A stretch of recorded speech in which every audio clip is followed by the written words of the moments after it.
Знакомьтесь, Айгуль Кубатова, студентка столичного вуза, прописана в Алайском районе. Нурсултан Исаков, государственный служащий, прописан в Иссык-Кульском районе. Айсулу Бакирова работает в частном секторе в Бишкеке, живет в Карабалте. Что их объединяет? Все они зарегистрированы в разных городах и аилах. Но 17 ноября 2024 года, в день выборов депутатов местных кенешей, будут находиться далеко от места своей прописки. Чтобы они смогли реализовать свое право участвовать в выборах, впервые в стране вводится дистанционное голосование. Этот формат позволяет избирателям с постоянной пропиской в других городах и селах голосовать, даже находясь в другом месте. Теперь они могут выбрать своих депутатов в родном городе или селе, посетив дистанционный избирательный участок. Как это сделать? Всего простых 3 шага. Шаг 1.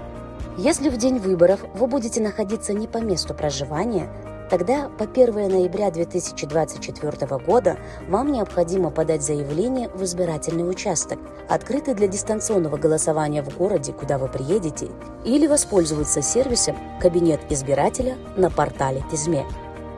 Шаг 2. В день выборов вам нужно прийти на избирательный участок, открытый для дистанционного голосования в городе, где вы находитесь, и пройти биометрическую идентификацию по отпечатку пальца или распознаванию лица. Для этого возьмите с собой идентификационную карту или общегражданский паспорт или предъявите электронный паспорт. После успешной идентификации на обзорном мониторе появится ваша фотография. Затем вам автоматически будет выдан чек и бюллетень со списком партий или кандидатов вашего округа. Шаг 3. Ознакомьтесь со списком кандидатов. Если вы зарегистрированы в городе, выберите одну политическую партию для городского кенеша. Если вы зарегистрированы в селе, выберите количество кандидатов, не превышающее количество мандатов в вашем избирательном округе, или отметьте позицию «Против всех». Затем опустите заполненный избирательный бюллетень в автоматически считывающую урну.